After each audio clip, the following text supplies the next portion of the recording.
Elite Oculta apresenta mais um relato de tirar o sono.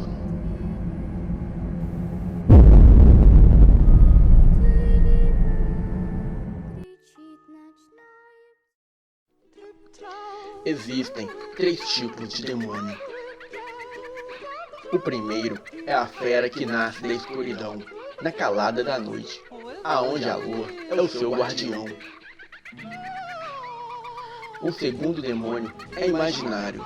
Sim, a imaginação que dá poder à realização. Este demônio não pode ser exorcizado, pois ele está na sua cabeça.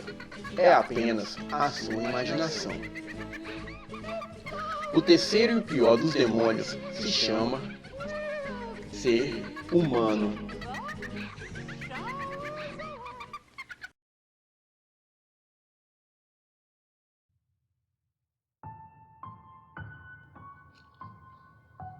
Boa noite, me chamo Natanael, tenho 19 anos e moro no município de Trindade, no estado de Goiás. E o que vou contar aqui aconteceu comigo no ano de 2013. Eu tenho um amigo que se chama Guilherme. Eu costumo sempre ir na casa dele, que fica a 6 km da minha casa. Em um sábado, como era de costume, eu fui até a casa dele. Era cerca de 1h da tarde. Eu peguei a minha bicicleta e fui até lá. Eu demoro cerca de 25 minutos pedalando até a casa dele, mas na volta leva a metade do tempo. Eu ia tranquilo, ouvindo música no meu celular, pelo fone de ouvido. Na ida até a casa dele tem um trecho de 2 km de rodovia, mas eu só passo nela na volta para não pegar uma subida que tinha por lá.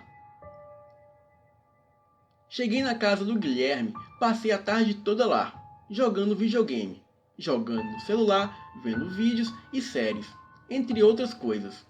Eu gostava muito de ir para lá.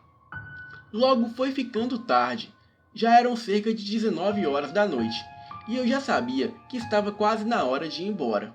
Mas eu queria ficar um pouco mais, porque estávamos nos divertindo bastante. Um pouco mais tarde, quando eu olhei as horas, já eram por volta de 21 da noite. E já havia passado do horário de eu retornar para casa. Então me despedi de todos e coloquei o meu fone de ouvido e comecei a pedalar. Eu estava indo tranquilo, ouvindo uma música como de costume. Eu pedalava um pouco rápido porque o caminho tinha muita descida. Eu nunca tive medo de vir sozinho, porque nunca vi nada de estranho pelo caminho, até chegar esse dia. Quando eu cheguei ao trecho da rodovia, que tinha algumas subidas e descidas, eu estava pedalando rápido, até chegar à descida da rodovia, que era uma pista dupla. Era uma rodovia bem iluminada, por grandes postes no centro das pistas. Estava perto de acabar a descida, e eu estava tranquilo, mas a tranquilidade logo ia se transformar em terror. Quando eu estava perto de acabar a descida, a uns 100 metros, eu vi um grande cão negro saindo de um matagal, que tinha do meu lado esquerdo. Na hora, eu pensei que era um urso, porque aquilo era muito grande, e também era muito magro, e tinha poucos pelos pelo seu corpo. Em seguida, a criatura fez uma coisa que eu me arrepiei. Aquilo ficou de pé igual a um homem, mas rapidamente ela voltou para as 4 patas. Daí eu comecei a pedalar bem rápido, em direção ao bicho, porque não tinha como eu voltar para trás e subir de volta, pois o bicho poderia me alcançar facilmente. Então eu decidi continuar descendo. Pedalei o mais rápido que as minhas pernas poderiam aguentar, e passei a uns 12 metros de distância do bicho, e pude ver a sua cara. Aquilo era parecida com a de um cachorro, com orelhas grandes, olhos amarelados e dentes grandes e caninos para fora da boca. O corpo do bicho era muito esquisito. Era magro e parecia ter 2 joelhos. Ele também era corcunda e rosnava e roncava igual a um porco. Quando passei perto dele, ele me olhou nos olhos e deu um rosnado alto, que parecia um cão com raiva. Então eu pedalei muito rápido, porque já começava a subida. E foi quando eu pensei que o bicho poderia me alcançar. Olhei para trás e ele estava lá, parado, no centro das pistas. Ele estava lá, de 4 patas, olhando para mim. Eu já estava perdendo velocidade por causa da subida. Olhei para trás de novo e ele continuava lá, parado. Em seguida, avistei uma floricultura que tem nas margens da estrada e tinha um arbusto baixo, ao lado de uma árvore. Eu decidi me esconder lá, observando a criatura. Logo me abaixei e tirei o meu fone e olhei em direção ao bicho. E ele continuava lá, parado, olhando para o pasto que ficava do outro lado das pistas. Fiquei ali, atrás do arbusto, observando a criatura. Mas graças a Deus, parecia que ele não estava me vendo. Eu estava com muito medo, as minhas pernas tremiam muito. O bicho ficou de pé novamente e olhou para cima. Parecia estar farejando o ar. Em seguida, eu comecei a escutar um barulho de motor de caminhão. Era uma carreta que estava vindo do mesmo sentido que eu estava. O caminhão passou perto da criatura, que voltou para as 4 patas e correu em direção ao pasto que tinha no outro lado. Eu tenho certeza que o motorista da carreta também viu aquela besta horrível. Eu saí bem devagar do arbusto e vi o bicho pulando a barreira de proteção que tinha na beira da pista. Daí então eu reparei que o bicho não tinha rabo. Aquilo era bem estranho. Eu me levantei rapidamente, montei na bicicleta e pedalei o mais rápido que consegui em direção à minha casa.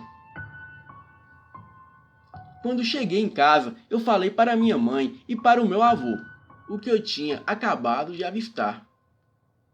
O meu avô falou que eu tinha visto um lobisomem. Ele disse que quando era jovem e morava na fazenda, tinha muitas histórias sobre essa criatura que ficava rodeando as casas durante a noite. Eu também falei para minha avó, que mora perto da casa do Guilherme. Ela também disse que o que eu vi era um lobisomem. E me alertou que aquilo era obra do diabo. Eu também não tenho dúvidas, e acredito que aquilo era o próprio diabo. Dias depois, eu fui até a casa do Guilherme falar para ele o que eu tinha visto. E a avó dele também disse que era um lobisomem, pois ela e as suas irmãs, quando mais jovens, também avistaram a criatura. Depois desse dia, nunca mais passei por aquele lugar sozinho à noite. E quando passo por lá, eu me lembro daquela visão horrível, que para mim era a visão do próprio inferno. Quando eu vou na casa do Guilherme, eu sempre volto antes de escurecer. E até hoje eu queria conhecer o caminhoneiro que passou naquela noite e queria perguntar a ele se ele viu a mesma coisa que eu havia visto. Eu ainda passo pelo local onde tudo aconteceu, mas graças a Deus eu nunca mais vi aquele bicho, que eu tenho certeza que era um lobisomem.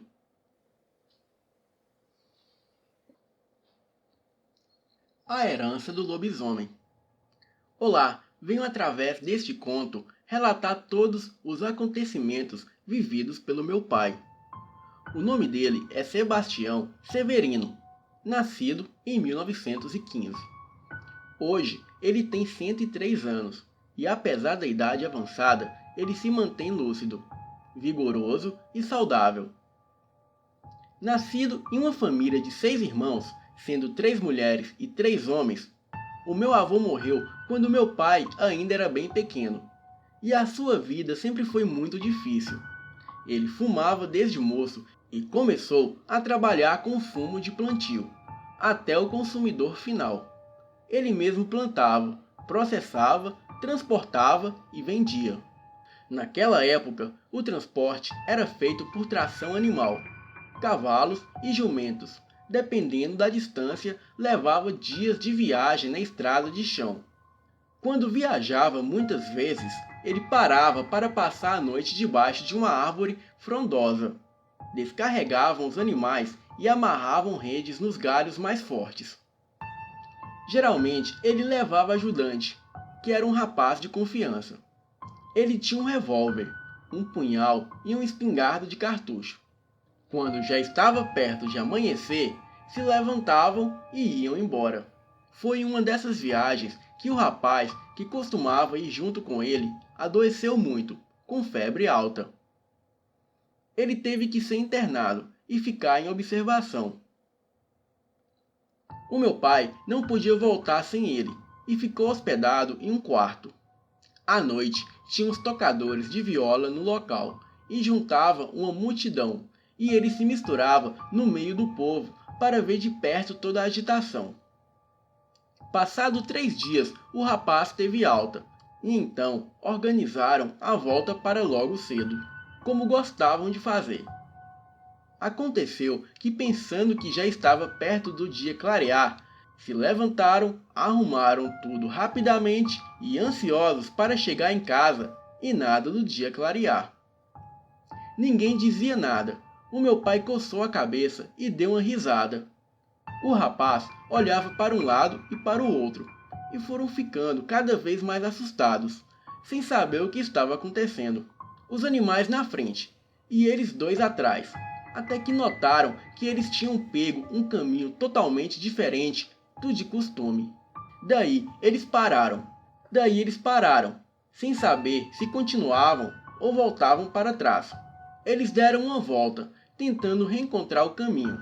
Em seguida, avistaram uma estradinha que descia pelo pé de uma serra e que passava pela direção que eles queriam. Eles foram por esse caminho, passando por uma pequena porteira. Eles passaram por uma plantação de palma, uma planta que é utilizada na alimentação bovina. Quando chegaram no pé da serra, pararam sem saber ao certo que horas eram, pois o relógio era de corda e estava parado. Os animais se assustaram e foi grande a confusão. A carga virou. Um cavalo correu para um lado e o outro para outro. Devido a isso, ficou o meu pai e o rapaz a pé. A espingarda foi junto no lombo do cavalo e ele ficou apenas com o punhal. O meu pai avistou os jumentos olhando para o mato alto e notou que tinha um bicho medonho deitado tentando se camuflar entre a vegetação. O rapaz tinha saído correndo atrás dos cavalos e o meu pai ficou sozinho.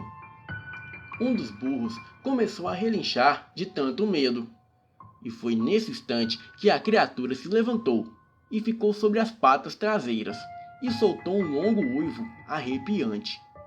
O meu pai sempre levava no pescoço um rosário bento do Juazeiro do Norte e começou a orar em voz baixa, temendo o pior. Não teve jeito, o bicho correu e se atirou em cima do meu pai. Não deu tempo nem de gritar por socorro. A criatura o agarrou pela perna na intenção de o arrastar para dentro da capoeira. Enquanto isso, o meu pai dava um golpe atrás do outro. O punhal era muito afiado e mesmo assim parecia não surtir nenhum tipo de efeito no bicho. Até que o punhal escorregou e caiu das suas mãos. E o meu pai ficou ali, sem defesa alguma. Aquela criatura o largou e ficou parado bem na sua frente, o observando de perto. A criatura estava rosnando de ódio e mostrando os enormes dentes afiados.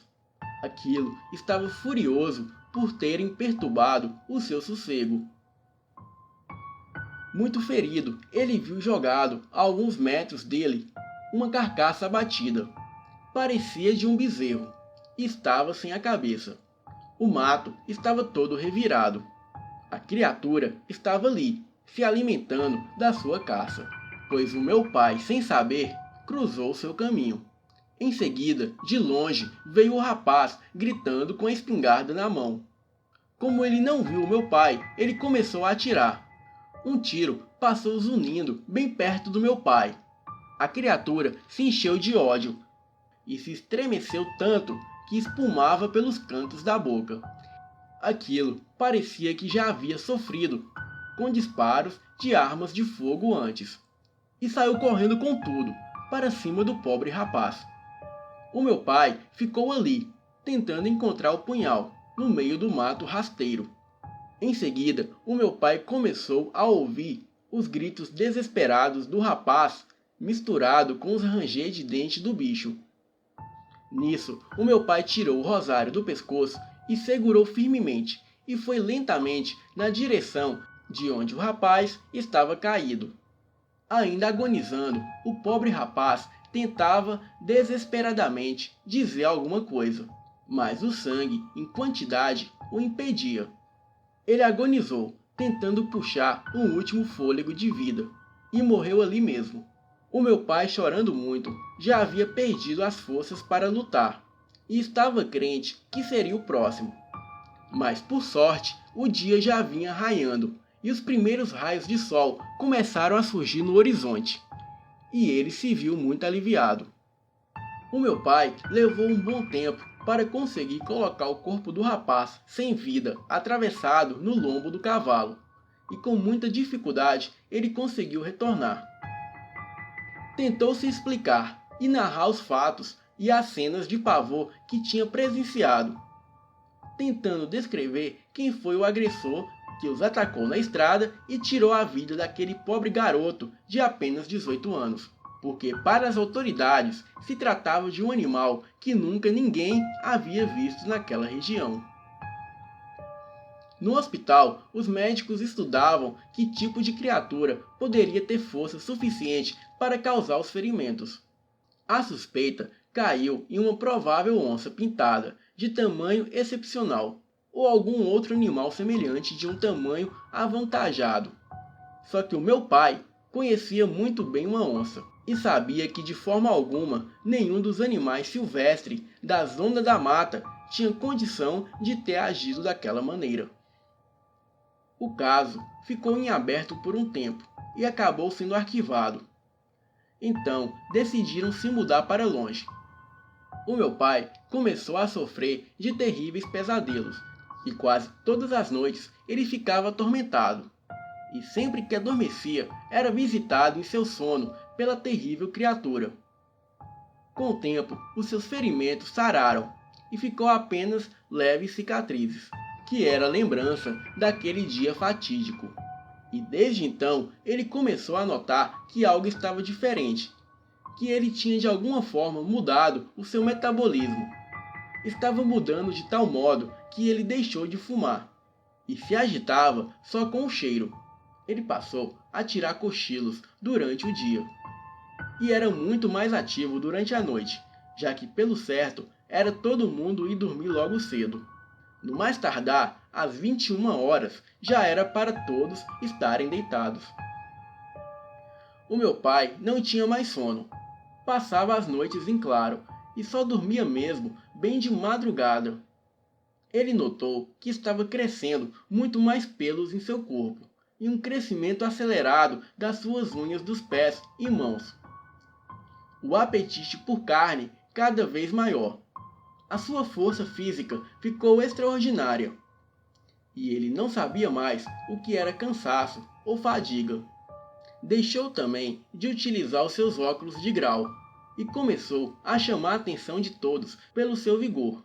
E a sua aparência também mudou com o tempo. Enquanto seus irmãos estavam morrendo e adoecendo e aparentando os sinais do tempo, o meu pai se aparentava estar sempre renovado e cheio de disposição. Se ele se feria, as suas feridas saravam em um ritmo muito acelerado, mais rápido que o normal. Em certa ocasião, ele foi atacado por um grande enxame de abelhas africanas, que cobriu todo o seu corpo. Foram contados mais de 900 ferrões agarrados em seu corpo. E ele dizia sorrindo: "Isso não foi nada." Este fato aconteceu em um passeio no sítio chamado Três Irmãos, no ano de 1952. Em 1984, aos 69 anos, ele se casa pela segunda vez, com a mulher que seria a minha mãe. Ela se chama Maria. Segundo ela, o meu pai nunca aparentou a idade. Pelo contrário, a diferença de idade entre eles é de 43 anos. E ela só estranha o fato dele nunca dormir de noite. Ela muitas vezes acordava de madrugada e o procurava por toda a casa. E a resposta era sempre a mesma. Eu saí, como sempre, para admirar a lua. Espero que gostem dessa minha história. Eu me chamo Fabiano e moro na cidade de Campina Grande.